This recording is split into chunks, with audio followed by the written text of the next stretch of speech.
Hi hello ನಮಸ್ಕಾರ ಎಲ್ಲರಿಗೂ welcome back to my channel. ಎಲ್ಲರೂ ಹೇಗಿದ್ದೀರಾ? ನಾನು ಕೂಡ ಚೆನ್ನಾಗಿದ್ದೀನಿ. ಐ ಹೋಪ್ ನೀವು ಕೂಡ ಚೆನ್ನಾಗಿದ್ದೀರಾ ಅನ್ಕೊಂಡು ಇವತ್ತಿನ ವ್ಲಾಗ್ನ ಸ್ಟಾರ್ಟ್ ಮಾಡ್ತಾ ಇದ್ದೀನಿ. ಇವತ್ತಿನ ಈ ವ್ಲಾಗ್ನ ಬೆಳಗ್ಗೆಯಿಂದನೇ ಸ್ಟಾರ್ಟ್ ಮಾಡ್ತಾ ಇದ್ದೀನಿ. ನನ್ನ ತಂಗಿನೂ ಎದ್ದು ಬಾಗ್ಲೆಲ್ಲ ಕಸ ಗುಡಿಸಿ ಬಾಗ್ಲಿಗೆ ನೀರು ಹಾಕಿ ರಂಗೋಲಿ ಹಾಕ್ತಾ ಇದ್ರು. ನಮ್ಮ ಸುಬ್ಬಿನೂ ರಂಗೋಲಿ ಹಾಕೋದು ನೋಡ್ಕೊಂಡು ಹಂಗೆ ಸೈಕಲ್ ಮೇಲೆ ಕುತ್ಕೊಂಡು ಬ್ರಷ್ ಮಾಡ್ತಾ ಇದ್ದೆ. ನಂದು ಸ್ನಾನ ಎಲ್ಲ ಬೆಳಗ್ಗೆನೆ ಆಯ್ತು. ಮಕ್ಕಳನ್ನು ಎದ್ದಾಗ್ಲೇ ಎಲ್ಲ ಸ್ನಾನ ಮಾಡ್ಕೊಂಡು ಅವರು ಸ್ಕೂಲಿಗೆ ರೆಡಿ ಆಗ್ತಾ ಇದ್ರು. ಇನ್ನು ನಾನು ಅಡುಗೆ ಮನೆಗೆ ಬಂದು ಇವಾಗ ಒಂದ್ ಕಡೆ ಹಾಲು ಮತ್ತೆ ಟೀ ಕಾಯಕ್ಕೆ ಇಟ್ಟಿದ್ದೀನಿ. ನಮ್ಮ ಸುಬ್ಬಿರನು ಮೊನ್ನೆ ಬಂದ್ರು ಊರಿಂದ. ಇದು ಬೆಳಗ್ಗೆನೆ ಬೇಗ ಎದ್ದಾಳ್ತಲ್ಲ, ಅವಾಗ್ಲೇನೆ ಅವ್ರ ಅಕ್ಕವ್ರನ್ನೆಲ್ಲಾರು ಎಬ್ಬಿಸ್ಕೊಂಡು ಓಡಾಡ್ತಾ ಇರ್ತದೆ. ಈ ತರ ಮನೇಲಿ ಚಿಕ್ಕ ಮಕ್ಳಿದ್ರೆ ಒಂಥರ ಮನೆನೇ ಕಳೆಯ ಇರ್ತದೆ. ನಮ್ಮ ಸುಬ್ಬಮ್ಮನು ನಮ್ಮ ಅಪ್ಪ ಜ್ಯೂಸ್ ಕುಡ್ದಲ್ಲಿ ಇಟ್ಟಿದ್ರಲ್ಲ ಆ ಚಮ್ನು ತಾಮನ್ ತೊಳೆಯಕ್ ಹಾಕಿ ಓಡಾಡ್ತಾ ಐತೆ. ಬೆಳ್ಳುಳ್ಳಿ ಸುಲ್ ಕೊಡ್ತೀನಿ ಅಂತ ಹೇಳಿ ಬೆಳ್ಳುಳ್ಳಿ ಎತ್ಕೊಳಕ್ ಹೋಗ್ತಾ ಐತೆ. ಎಲ್ಲಾರ್ಗು ಟೀ ಕಾಫಿನೂ ಕಾಯಿಸ್ಕೊಟ್ಟೆ. ಇನ್ನು ಇವಾಗ ತಿಂಡಿ ಮಾಡ್ಬೇಕು. ಇವತ್ತಿನ ತಿಂಡಿಗೆ ಪಾಲಕ್ ಸೊಪ್ಪು ಐತೆ. ಅದ್ರಲ್ಲೇನೆ ಆಂಧ್ರ ಕಡೆ ಮಾಡ್ತಾರಲ್ಲ ಪಪ್ಪು, ಆ ತರ ಪಪ್ಪು ಮಾಡೋಣ ಅಂತ ಹೇಳ್ಬಿಟ್ಟು ಪಾಲಕ್ ಸೊಪ್ಪುನು ತಂದಿದ್ರು. ಅದನ್ನು ಎಲ್ಲ ಬಿಡಿಸ್ಬಿಟ್ಟು ತೊಳೆದು ಎತ್ತಿಟ್ಟಿದ್ದೀನಿ. ನಾನು ಪಾಲಕ್ ಸೊಪ್ಪು ಹಾಕ್ಬಿಟ್ಟು ಪಪ್ಪು ಸಾಂಬಾರ್ನ ಹೇಗ್ ಮಾಡ್ತೀನಿ ಅಂತ ನಿಮ್ ಜೊತೆನು ರೆಸಿಪಿನ ಶೇರ್ ಮಾಡ್ತೀನಿ. ಮೊದ್ಲಿಗೆ ಒಂದು ಕುಕ್ಕರ್ ತಗೊಂಡು ಆ ಕುಕ್ಕರ್ಗೆ ಒಂದು ಗ್ಲಾಸ್ ಅಷ್ಟು ತೊಗರಿಬೇಳೆ ಹಾಕಿದ್ದೀನಿ. ಒಂದು 1/4 ಗ್ಲಾಸ್ ಅಷ್ಟು ಹೆಸರು ಬೇಳೆ ಇವೆರಡು ಹಾಕೊಂಡು ಒಂದ್ 2-3 ಸರಿ ನೀರ್ ಹಾಕೊಂಡು ನೀಟಾಗಿ ವಾಶ್ ಮಾಡ್ಕೊಂಡಿದ್ದೀನಿ. ಇವಾಗ ತೊಳೆದಿಕೊಂಡಿರೋ ಬೇಳೆಗೆ ಒಂದು 3 ಟೊಮೊಟೊ ಹಾಕೊಂತ ಇದ್ದೀನಿ. 3 ಟೊಮೊಟೊ ಹಾಕೊಂಡು ಒಂದ್ ಸ್ವಲ್ಪ ಕೊತ್ತಂಬರಿ ಸೊಪ್ಪು, ಇದಕ್ಕೆ ಒಂದು 2 ಗಡ್ಡೆವಷ್ಟು ಬೆಳ್ಳುಳ್ಳಿನ ಸುಲಿದಿಕೊಂಡಿದ್ದೀನಿ. 1 ಈರುಳ್ಳಿ, ಖಾರಕ್ಕೆ ಎಷ್ಟು ಬೇಕಷ್ಟು ಹಸಿರು ಮೆಣಸಿನ್ಕಾಯಿ. ಈ ಪಪ್ಪು ಸಾಂಬಾರ್ಗೆ ತೆಂಗಿನಕಾಯಿ ಏನು ಹಾಕಲ್ಲ. ಇವಾಗ ಈರುಳ್ಳಿ, ಬೆಳ್ಳುಳ್ಳಿ, ಹಸಿರು ಮೆಣಸಿನ್ಕಾಯಿ ಅವನ್ನು ತೊಗರಿಬೇಳೆ ಎಲ್ಲ ತೊಳೆದು ನೆನೆಸಿದ್ನಲ್ಲ ಅದ್ರ ಜೊತೆಗೆ ಹಾಕಂತ ಇದ್ದೀನಿ. ಪಾಲಕ್ ಸೊಪ್ಪುನು ಅಷ್ಟೇ ಇವತ್ತು ಬೆಳಗ್ಗೆ ಮಾರ್ಕೆಟ್ ಇಂದ ತಂದಿದ್ದು. ಫ್ರೆಶ್ ಆಗಿ ಚೆನ್ನಾಗೈತೆ ಸೊಪ್ಪುನು ಎಲ್ಲ ಒಂದ್ 2-3 ಸರಿ ನೀಟಾಗಿ ವಾಶ್ ಮಾಡ್ಬಿಟ್ಟು ಇನ್ನೊಂದ್ಸರಿ ನೀರಲ್ಲಿ ನೆನೆಸಿಟ್ಟಿದ್ದೆ. ಬೇಳೆ, ಈರುಳ್ಳಿ, ಟೊಮೊಟೊ, ಮೆಣಸಿನ್ಕಾಯಿ ಅವೆಲ್ಲ ಹಾಕಿದ್ನಲ್ಲ ಅದ್ರ ಜೊತೆಗೆ ಇವಾಗ ಪಾಲಕ್ ಸೊಪ್ಪು ತೊಳೆದಿರೋದನ್ನು ಹಾಕ್ಬಿಟ್ಟು ಅದಕ್ಕೊಂದು ಅರ್ಧ ಟೀ ಸ್ಪೂನ್ ಅಷ್ಟು ಅಡುಗೆ ಅರಿಶಿನ ಮತ್ತೆ ನೀರು ಹಾಕಂತ ಇದ್ದೀನಿ.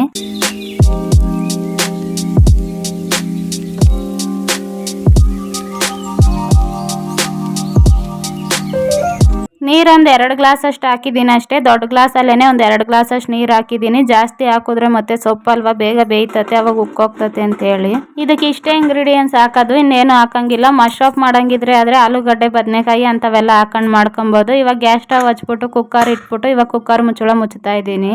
ಇದೊಂದು 3 ವಿಸಿಲ್ ಕೂಗಿದ್ರೆ ಸಾಕು, ಬೇಗನೆ ಚೆನ್ನಾಗಿ ಬೇಯ್ತತೆ. ಆಮೇಲೆ ಒಂದ್ಸರಿ ಎಲ್ಲ ನೀಟಾಗಿ ಸ್ಮ್ಯಾಶ್ ಮಾಡ್ಕೊಬೋದು. ಇಲ್ಲಿಂದ ಅಡುಗೆ ಮನೆಯಿಂದ ಸೂರ್ಯನ ಕಿರಣ ಡೈರೆಕ್ಟಾಗಿ ನಮ್ಮ ಅಡುಗೆ ಮನೆಗೆ ಬೀಳ್ತದೆ ಬೆಳಗ್ಗೆ ಹೊತ್ತು. ಇನ್ನೊಂದು ಕಡೆಗೆ ಅನ್ನಕ್ಕೂ ಇಟ್ಟಿದ್ದೆ. ಇನ್ನು ಅನ್ನನೂ ಗಂಜಿ ಬಸ್ತು ಅನ್ನನೂ ಕುಂಬ್ಳಕ್ಕೆ ಇಟ್ಟಿದ್ದೀನಿ. ಇನ್ನು ಅನ್ನನೂ ರೆಡಿ ಆಯಿತು. ಇವಾಗ 3ನೇ ವಿಸಿಲ್ ಕೂಗ್ತಾ ಇದ್ದು ಕುಕ್ಕರನ್ನು. ಇವಾಗ ಗ್ಯಾಸ್ ಸ್ಟವ್ನು ಆಫ್ ಮಾಡಿದೆ. ಇದೊಂದು ಸ್ವಲ್ಪ ಹೊತ್ತು ಪ್ರೆಷರ್ ಹೋಗಕ್ಕೆ ಬಿಟ್ಟಿದ್ದೀನಿ. ಅಷ್ಟೊತ್ತಿಗೆ ಒಗ್ಗರಣೆಗೆ ಏನೇನು ಬೇಕು ಅಂತ ರೆಡಿ ಮಾಡ್ಕೊಳ್ಳೋಣ.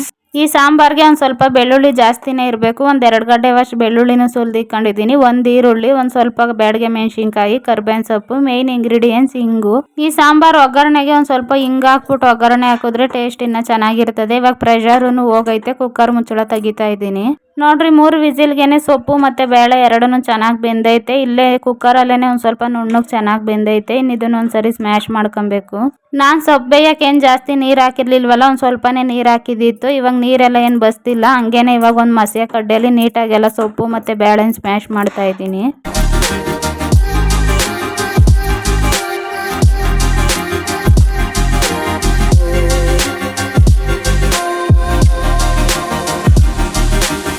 ಮಸಿಯ ಕಡ್ಡಿಲೇನೆ ಈ ತರ ಎಲ್ಲ ನುಣ್ಣಗೆ ಸ್ಮ್ಯಾಶ್ ಮಾಡಿದ್ದೀನಿ. ಇಷ್ಟ ಆದ್ರೆ ಸಾಕು. ಇವಾಗ ಇನ್ನು ಒಗ್ಗರಣೆ ಹಾಕೋಣ ಸಾಂಬಾರ್ಗೆ. ನಾನು ಇವಾಗ ತಿಂಡಿಗೆ 1 ಟೈಮ್ಗೆ ಅಷ್ಟೇ ಸಾಂಬಾರ್ ಮಾಡ್ತಾ ಇರೋದು. ಗ್ಯಾಸ್ ಸ್ಟವ್ ಹಚ್ಕೊಂಡು ಒಂದು ಪಾತ್ರೆ ಇಟ್ಟಿದ್ದೀನಿ. ಪಾತ್ರೆ ಕಾಯ್ದ ಮೇಲೆ ಒಂದು 2 ಟೀ ಸ್ಪೂನ್ ಅಷ್ಟು ಅಡುಗೆ ಎಣ್ಣೆ, ಒಂದು ಸ್ವಲ್ಪ ಸಾಸಿವೆ ಜೀರಿಗೆ ಎರಡು ಒಂದು ಸ್ವಲ್ಪ ಫ್ರೈ ಆದ್ಮೇಲೆ ಇವಾಗ ಒಂದು ಸ್ವಲ್ಪ ಹಿಂಗ ಹಾಕ್ತಾ ಇದ್ದೀನಿ. ಹಿಂಗು ಹಾಕ್ಬಿಟ್ಟು ಬೆಳ್ಳುಳ್ಳಿ ಹಾಕ್ತಾ ಇದ್ದೀನಿ. ಬೆಳ್ಳುಳ್ಳಿ ಒಂದು ಸ್ವಲ್ಪ ಗೋಲ್ಡನ್ ಕಲರ್ ಬರೋವರೆಗೂ ಚೆನ್ನಾಗಿ ಫ್ರೈ ಮಾಡ್ಕೊಬೇಕು.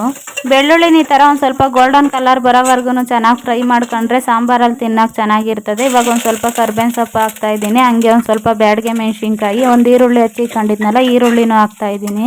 ಈರುಳ್ಳಿನೂ ಹಾಕೊಂಡು ಈರುಳ್ಳಿನೂ ಒಂದು ಸ್ವಲ್ಪ ಕಲರ್ ಚೇಂಜ್ ಆಗೋವರೆಗೂ ಇದನ್ನೆಲ್ಲ ನೀಟಾಗಿ ಒಂದು ಸ್ವಲ್ಪ ಹೊತ್ತು ಎಣ್ಣೆಲೇನೆ ಫ್ರೈ ಮಾಡ್ಕೊಬೇಕು. ಇದು ಫ್ರೈ ಆದ್ಮೇಲೆ ಇವಾಗ ಸೊಪ್ಪು ಮಸ್ತಿಕೊಂಡಿದ್ವಲ್ಲ ಸೊಪ್ಪನ್ನು ಹಾಕ್ತಾ ಇದ್ದೀನಿ. ಇದ್ರ ಜೊತೆಗೆ ಒಗ್ಗರಣೆನೂ ಹಾಕಿ ಇವಾಗ ಸೊಪ್ಪು ಬೇಳೆ ಎಲ್ಲ ಮಸ್ತಿ ಇಟ್ಟಿದ್ನಲ್ಲ ಅದನ್ನು ಹಾಕಿ ಇವಾಗ ಅದ್ರ ಜೊತೆಗೆ ನೀರು ಎಷ್ಟು ಬೇಕೋ ನೋಡಿ ನೀರನ್ನು ಹಾಕೊಂಡು ಇವಾಗ ಸಾಂಬಾರೆಲ್ಲ ನೀಟಾಗಿ ಒಂದ್ಸರಿ ಮಿಕ್ಸ್ ಮಾಡ್ಕೊಬೇಕು. ಜಾಸ್ತಿ ನೀರು ಹಾಕಿಲ್ಲ, ಒಂದು ಸ್ವಲ್ಪ ಹಾಕಿದ್ದೀನಿ ನೀರಷ್ಟೇ. ಇವಾಗ ಇದಕ್ಕೆ ರುಚಿಗೆ ತಕ್ಕಷ್ಟು ಒಂದು ಸ್ವಲ್ಪ ಉಪ್ಪು ಹಾಕೊಬೇಕು. ಇದ್ರ ಜೊತೆಗೆ ಕೊತ್ತಂಬರಿ ಸೊಪ್ಪನ್ನು ಹಾಕ್ಬೋದು. ನಾನು ಆವಾಗಲೇ ಬೇಯವಾಗೆ ಹಾಕಿದ್ನಲ್ಲ, ಕೊತ್ತಂಬರಿ ಸೊಪ್ಪೇನು ಹಾಕ್ತಾ ಇಲ್ಲ, ಅದೇ ಸಾಕು ಅಂತ. ಇವಾಗ ಎಲ್ಲ ಸಾಂಬಾರು ಮುಚ್ಚಿ ಇಟ್ಬಿಟ್ಟು ಕುದಿಯಕ್ಕೆ ಇಟ್ಟಿದ್ದೀನಿ. ಒಗ್ಗರಣೆ ಎಲ್ಲ ಹಾಕ್ಬಿಟ್ಟು ಇವಾಗ ಒಂದು 5 ನಿಮಿಷ ಕುದಿಸಿದ್ರೆ ಸಾಕು, ಸಾಂಬಾರು ರೆಡಿ ಆಗ್ತದೆ. ಇನ್ನು ಇವಾಗ ಸಾಂಬಾರು ರೆಡಿ ಆಗೈತೆ. ನಾನು ಗ್ಯಾಸ್ ಸ್ಟವ್ ಆಫ್ ಮಾಡಿಬಿಟ್ಟು ಇವಾಗ ಬಿಸಿದ ಅನ್ನ ಮತ್ತೆ ಅದ್ರ ಜೊತೆಗೆ ಒಂದು ಸ್ವಲ್ಪ ಪಪ್ಪು ಸಾಂಬಾರು, ತುಪ್ಪ ಇದನ್ನೆಲ್ಲ ಒಂದು ಪ್ಲೇಟ್ಗೆ ಹಾಕೊಂಡಿದ್ದೀನಿ ಹುಡುಗರಿಗೆ ತಿನ್ಸಕ್ಕೆ ಅಂತ ಹೇಳಿ. ಇವಾಗ ಬಾಕ್ಸು ಎಲ್ಲ ರೆಡಿ ಮಾಡಿ ಇಟ್ಟಿದ್ದೀನಿ ಅವ್ರಿಗೆ ಸ್ಕೂಲಿಗೆ ಲಂಚ್ ಬಾಕ್ಸು. ಇವತ್ತು ತಿಂಡಿ ಏನು ಮಾಡಲಿಲ್ಲ, ಅನ್ನ ಸಾಂಬಾರೇ ಮಾಡಿದ್ದೀನಿ ಒಂದೇ ಸರಿ. ಯಾವಾಗಲೂ ಅವ್ರಿಗೂ ತಿಂಡಿನೇ ಮಾಡ್ತಾ ಇದ್ರೆ ಅದೇ ತಿಂದು ಬೋರ್ ಆಗಿರ್ತದೆ. ಈ ಥರ ಯಾವಾಗಲಾದ್ರೂ ಒಂದೊಂದ್ಸರಿ ಸಾಂಬಾರು ಮಾಡಿದ್ರೆ ಅವರು ತಗೊಂಡೋಗ್ತಾರೆ ಸ್ಕೂಲ್ಗೆ. ಇವಾಗ ಅವ್ರಿಗೂ ತಿಂಡಿ ಹಾಕೊಂಬಂದು ತಿನ್ನಿಸ್ತಾ ಇದ್ದೀನಿ. ಟೈಮ್ ಆಗಿತ್ತಲ್ಲ, ಇನ್ನು ಅವರು ರೆಡಿಯಾಗಿ ಕುತ್ಕೊಂಡಿದ್ರು. ಒಬ್ರಿಗೆ ಇಕ್ಕೊಟ್ರೆ ಅವ್ರು ಸರಿಯಾಗಿ ತಿನ್ನಲ್ಲ, ಏನಿಲ್ಲ ಅರ್ಧ ಬರ್ಧ ಬಿಟ್ಟೋತಾರೆ. ಅದಕ್ಕೆ ನಾನೇ ಯಾವಾಗಲೂ ಈ ಥರ 4 ಜನಕ್ಕೂ ತಿನ್ಸೋದು. ಪಾಲಕ್ ಸೊಪ್ಪು ಆರೋಗ್ಯಕ್ಕೆ ಒಳ್ಳೇದು. ಈ ಥರ ಸ್ಕೂಲ್ಗೆ ಹೋಗೋ ಮಕ್ಳುಗಳಿಗೆಲ್ಲ ಮಾಡಿಕೊಡ್ಬೇಕು. ಮೇಯ್ನ್ ಹೆಣ್ಮಕ್ಳಿಗೆ ಜಾಸ್ತಿ ಒಳ್ಳೇದು ಪಾಲಕ್ ಸೊಪ್ಪು. ಇವಾಗ ಅವರು ತಿಂಡಿ ಎಲ್ಲ ತಿಂದು ಇನ್ನು ಸ್ಕೂಲ್ಗೆ ಹೋದ್ರು.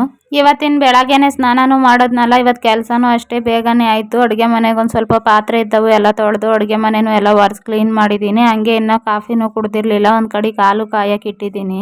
ಒಂದು ಕಪ್ ಕಾಫಿ ಮಾಡ್ಕೊಂಡು ಕುಡಿದ್ಬಿಟ್ಟು ಇನ್ನೊಂದು ಸ್ವಲ್ಪ ಬಟ್ಟೆ ಅವೇ ಹೋಗಿ ಬಟ್ಟೆಗಳು ಒಗ್ದಾಕ್ ಬರಬೇಕು. ಇನ್ನು ಮೇಲಕ್ಕೆ ಬಂದೆ, ಬಟ್ಟೆಗಳು ಅಷ್ಟೇ ಒಂದು ಸ್ವಲ್ಪನೇ ಇದ್ದಾವೆ ಇವತ್ತು. ಬಟ್ಟೆ ಎಲ್ಲ ಕೈಯಲ್ಲೇ ಒಗ್ದಾಕಿದೆ. ನೆನ್ನೆ ಒಣಗಾಕಿದ್ದಾವೆಲ್ಲ ಎತ್ಕೊಂಡು ಇವತ್ತು ಒಗ್ದಾಕಿರೋವು. ಇನ್ನು ಬಟ್ಟೆನೂ ಎಲ್ಲ ಒಗ್ದು ಒಣಗಾಕಿ ಇನ್ನು ಮೇಲಿದ್ದವು ಎತ್ಕೊಂಡು ಹಂಗೆ ಅಲ್ಲೇ ಒಂದು ಸ್ವಲ್ಪ ಹೊತ್ತು ಬಿಸಿಲು ಚೆನ್ನಾಗಿತ್ತು ಇವತ್ತು. ಹಂಗೆ ಬಿಸಿಲು ಕಾಯಿಸ್ಕೊಂಡು ಕುತ್ಕೊಂಡಿನ ಕೆಳಕ್ಕೆ ಬಂದೆ. ಬಟ್ಟೆಗಳೆಲ್ಲ ಒಗ್ದಾಕಿ ಒಣಗಾಕಿ ನಾನು ಬಿಸಿಲಲ್ಲಿ ಒಂದು ಸ್ವಲ್ಪ ಹೊತ್ತು ಕೂತಿದ್ದು ಬರೋ ಅಷ್ಟೊತ್ತಿಗೆ ನನ್ನ ತಂಗಿನೂ ಎಲ್ಲ ಕಸ ಗುಡಿಸಿ ನೆಲ ಒರೆಸಿದ್ರು. ಇವತ್ತು ದೇವ್ರ ಮನೆ ಎಲ್ಲ ನೆನ್ನೆನೆ ಕ್ಲೀನ್ ಮಾಡಿದ್ದೆ, ಪೂಜೆ ಏನು ಮಾಡಿಲ್ಲ. ಇನ್ನು ಇವಾಗ ಅಡುಗೆ ಮಾಡಬೇಕು ಮುದ್ದಿಗೆ ಅಂತ ಹೇಳ್ಬಿಟ್ಟು ಒಂದು ಸ್ವಲ್ಪ ನೀರು ಇಟ್ಟಿದ್ದೀನಿ ಕಾಯಕ್ಕೆ. ಸಾಂಬಾರು ಐತಲ್ಲ, ಅದ್ರ ಜೊತೆಗೆ ಒಂದು ಸ್ವಲ್ಪ ಮುದ್ದೆ ಮಾಡ್ಬೇಕು, ಬರೇ ರಾಗಿ ಮುದ್ದೆ. ನಮ್ಮ ನಿಬಿವನು ಕುತ್ಕೊಂಡು ಫೋನ್ ನೋಡ್ತಾ ಇದ್ರು. ನೀರು ಕಾಯ್ದಿದ್ದ, ಇವಾಗ ಹಸಿಟ್ಟು ಹಾಕ್ಬಿಟ್ಟು ಮುದ್ದೆನೂ ತೊಳಸ್ದೆ. ಸಾಫ್ಟಾಗಿ ಚೆನ್ನಾಗಿ ಆಗೈತೆ ಮುದ್ದೆನೂ.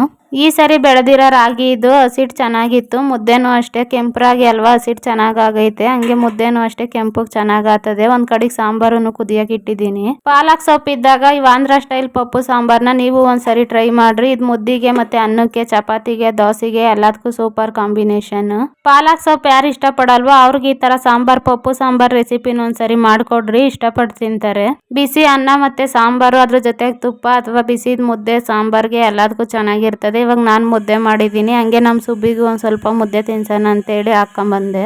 ಈ ಪಪ್ಪು ಸಾಂಬಾರ್ ರೆಸಿಪಿನ ನೀವು ಒಂದ್ಸರಿ ಟ್ರೈ ಮಾಡ್ರಿ, ಹೇಗಿತ್ತು ಅಂತ ಕಮೆಂಟಲ್ಲಿ ತಿಳಿಸ್ರಿ. ಹಾಗೆ ಇವತ್ತಿನ ಈ ವ್ಲಾಗ್ ಇಷ್ಟೇ. ಇವತ್ತಿನ ಈ ವ್ಲಾಗ್ನ ಇಲ್ಲಿಗೆ ಎಂಡ್ ಮಾಡ್ತಾ ಇದ್ದೀನಿ. ಇವತ್ತಿನ ಈ ವ್ಲಾಗ್ ನಿಮ್ಗೆ ಇಷ್ಟ ಆಗಿದ್ರೆ ನನ್ನ ಚಾನಲ್ನ ಸಬ್ಸ್ಕ್ರೈಬ್ ಮಾಡ್ರಿ. ಹಾಗೆ ಲೈಕ್, ಶೇರ್, ಕಮೆಂಟ್ ಮಾಡ್ರಿ. Thank you for watching. ಮತ್ತೆ ಮುಂದಿನ ವ್ಲಾಗಲ್ಲಿ ಸಿಗೋಣ.